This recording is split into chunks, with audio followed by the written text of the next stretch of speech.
All right, guys, today we're going to be doing implicit differentiation and some more logarithm techniques. And so I am going to pull up my notes and we're going to get started.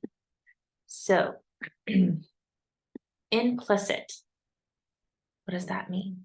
Well, you've probably heard of the word implied before, or maybe you've heard of the word explicit. Okay, so maybe that will help. If you think about explicit means it's clearly stated. So explicit is like this situation right here. We see y equals something. This is explicitly stated. Y is such and such. Okay, that's different than when we have something called an implicit relationship where it's implied. So this we cannot solve for y. It does not say y equals whatever, but y is related to x in these other numbers in this way. So it's implied what y is. Like if we knew what x was, we could solve for y. So if we want to find the derivative of y, but it's not just explicitly stated, like I want to find the derivative of y here, dy dx is just going to be equal to, we take the power rule, so it's just 4x. Here, it's all mixed up. So there is a way to do that, and it's called implicit differentiation. Okay? Now, if you remember, when we take these notations, d dx means the derivative, this part means the derivative, and this part means with respect to x. This is the derivative of x with respect to x, which would just be 1. This is the derivative of y with respect to x, which we call y prime. So those are just some vocabulary terms and some notations you should know. So if I'm going to find out what the derivative of y is here, and I cannot solve for y, what you do is you take the derivative of everything just like normal. Except if you come to a y, you're essentially applying the chain rule and you're going to write dy dx after it, or y prime. Some people write y prime, some people write dy dx. It's easier to write y prime. Sometimes people, though, get confused that y prime is not y. They're different. And so I'm just going to kind of model that for you here. Actually, for a second, this can be a more confusing topic. I'm going to bring up a whiteboard for a minute. All right, the derivative of x squared is 2x. The derivative of x cubed is 3x squared.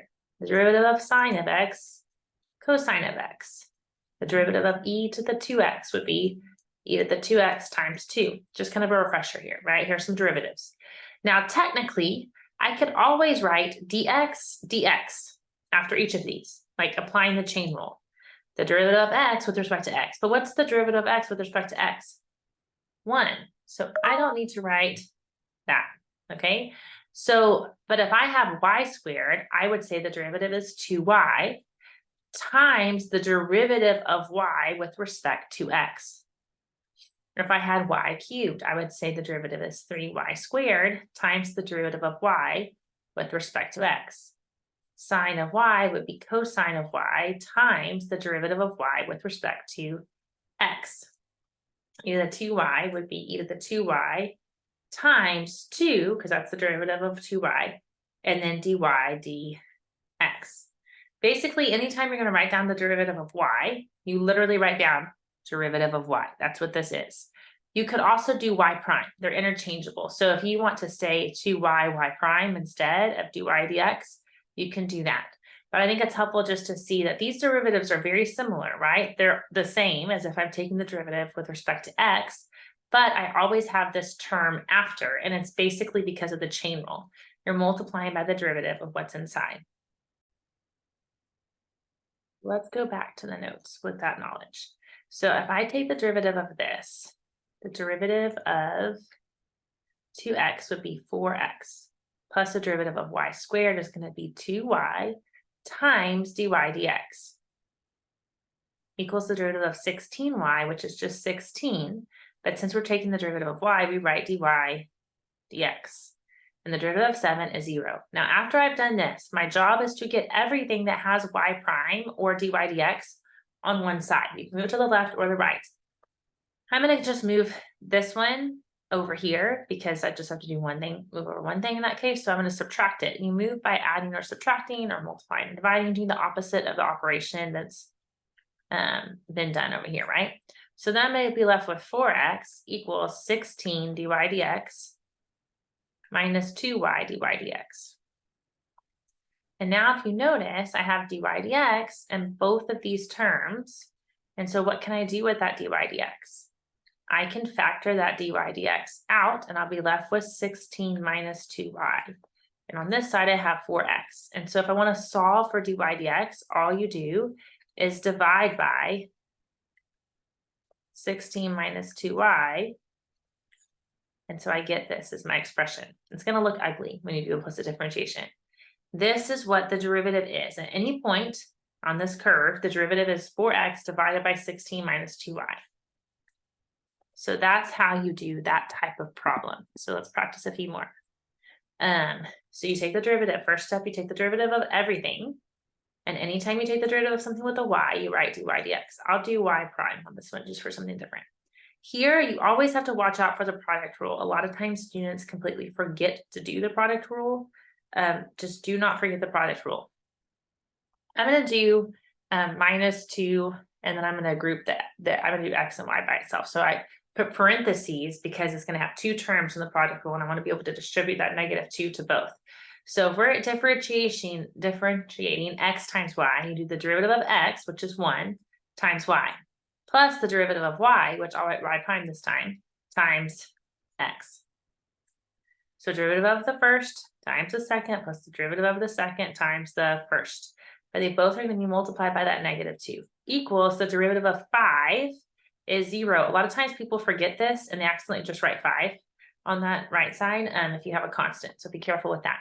So at this point, I'm going to distribute. So 2x minus 2y minus 2y prime x equals 0. Now I want to get y primes by themselves. In this case, there's just one term with y prime. So I'm going to add it to this side over here. And now I notice that I have a y prime. So I'm going to factor that y prime out. And then I'm going to divide by 2x. So this is my derivative at any point. I could also just divide everything by 2 since they all have a 2. It is the same as x minus y over x. Okay, that's the derivative at any point. Let's try this one. Now the natural log of xy, that's a little tricky. So one of the logarithm properties is that if you have natural log of x times y, it's the same as natural log of x plus the natural log of y.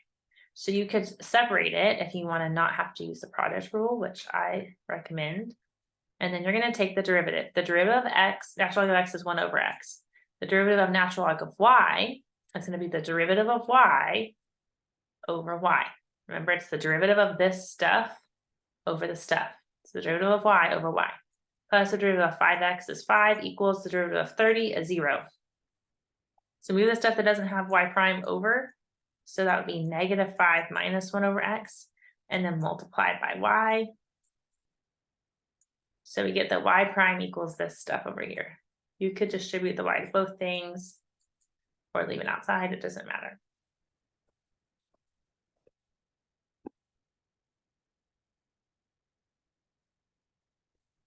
Let's take the derivative of everything here. So we have to do the product rule. Again, do not forget the product rule. I know to do the product rule when there's two functions side by side and they don't have a plus, right? So side by side means they're being multiplied.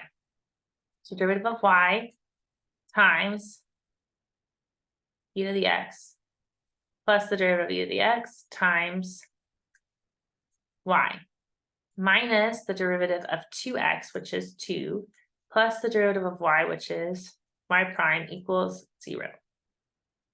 So I have y prime e to the x. I'm going to keep the y prime over here, and I'm going to move both of these terms over. So I'm going to subtract that one. I'm going to add the 2.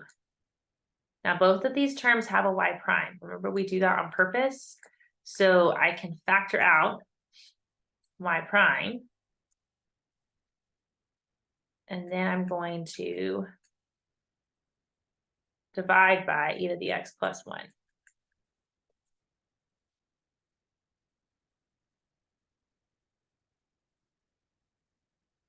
Okay, implicit differentiation, and find the slope of the graph at a given point. Okay, so the derivative of this, we're going to do the derivative of the first, which is 1 times the second plus the derivative of cosine, which is negative sine of y, times the derivative of y, so times y prime, times x, equals the derivative of 1, which is 0.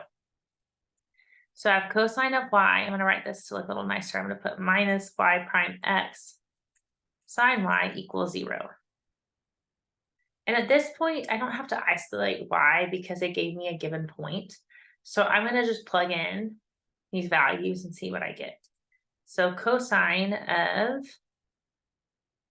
y minus y prime x is 2, sine of y equals 0.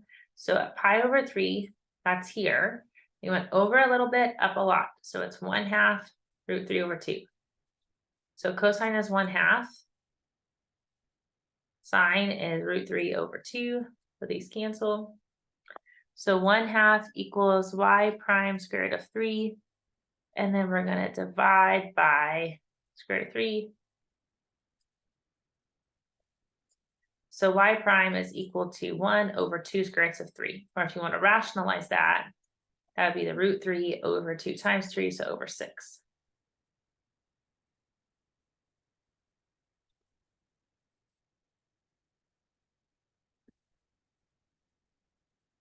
Equation of the tangent line. How do I find the equation of the tangent line? Equation, I need two things, a point and a slope. Point is 4, the slope is the derivative, so I'm looking for a dy dx. So I need to take the derivative of all of this. Now I'm going to do the chain rule here. So I'm going to bring the 2 down, keep the inside the same. This becomes a 1, you multiply by the derivative, which is just 1 in this case.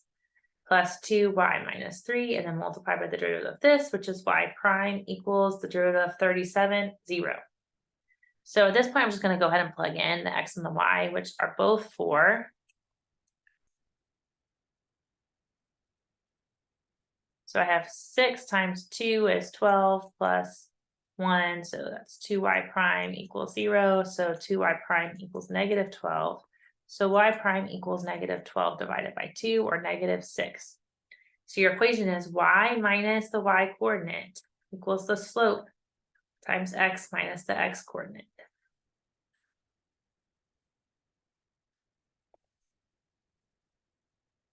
Implicit differentiation. So we're going to do the derivative of the first, the product rule. So the derivative of x, 1 times y plus the derivative of y times x minus the derivative of 1 is 0. You don't have to write that. I'm just doing that for emphasis. 2 plus 2y times y prime.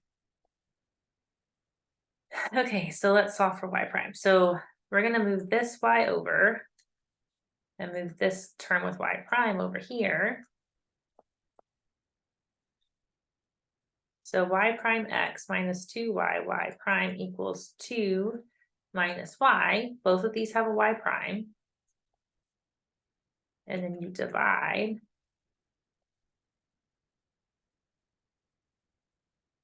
Okay, now we're going to take the derivative again. So, because it says the second derivative. So the second derivative, I have to do the quotient rule. So the derivative of the top times the bottom minus the derivative of the bottom times the top all over the bottom squared, which is kind of a big ugly mess. Okay, at this point you would need to distribute all of this stuff out to clean it up a little bit. But the idea is you need to do the quotient rule here. So the derivative of the top, negative y prime, times the bottom, minus the derivative of the bottom, which is 1 minus 2 y prime, times the top all over the bottom squared.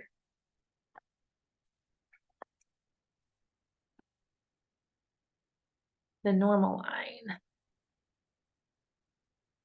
Find equations for the tangent and normal lines. Okay. So equation, I need a point. I need a slope. The point is 5, negative 12. The slope, we're going to use the derivative. So 2x plus 2y, y prime equals 0. 2y, y prime equals negative 2x. Divide by 2y. So y prime equals negative x over y. So the slope for tangent line would be negative x over y. so 5/12. So for the tangent line, it would be y minus -12. So plus 12 equals 5/12 times x minus 5. Now for the normal line, normal means perpendicular, and that means opposite reciprocal. You flip and you flip. That's how I remember it. 2 flips. So I flip this and I flip the sign. So it'll be -12/5. So it'd be y plus 12 equals negative. Oops, I cannot write 12/5 x minus 5. That's what it means to have a normal line. Review laws of logarithms. Okay, so I have a little video that reviews these quickly, but these are the main rules you need to know. The log of the products is the sum of the logs. The log of a quotient is the difference of the logs. And when you have, like, I wrote it as log b to the a power, you can pull this down front, and those are equivalent to one another. So before you take the derivative of this, please don't make it like take the derivative of this, because that's crazy, over this. Instead, separate it all. So this would be the natural log of x plus the natural log of x plus 1 to the 4th, because product goes plus. Then you can pull this down. This is not the power rule. We're not taking the derivative. We're just rewriting it. That's a logarithm rule. So I'm not subtracting 1. That power just pulls down. There's not 3 here. Now I can take the derivative of log. The derivative of log is the derivative of the stuff over the stuff. That 4 just hangs out. The derivative of x plus 1 is 1 over x plus 1. So this is your answer. So much easier than having to do the chain rule. All right, so this one would be the log of x plus 1 to the 1/2 minus the log of x squared plus 1. This 1/2 can pull it down in front as a multiple, scalar multiple. So the derivative of this would be 1/2 and then 1 over x plus 1 minus the derivative of this is 2x over x squared plus 1.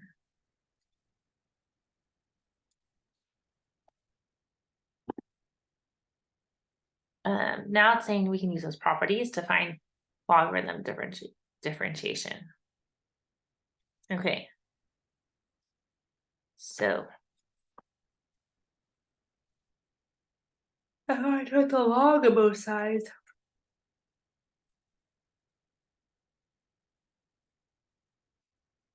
Log y would be 1/2 log x squared minus 1 minus log x squared plus 1, because you can, this difference, log of the quotient is the difference of the logs.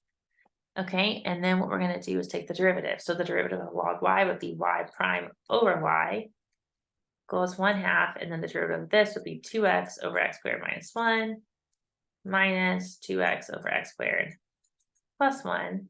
And then to solve for y prime, you just multiply by y.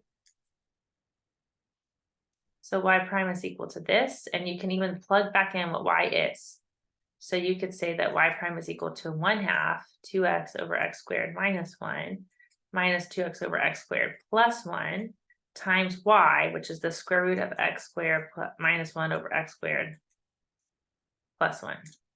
So that's what the derivative is. This one, I take the log of both sides. I can pull this down front.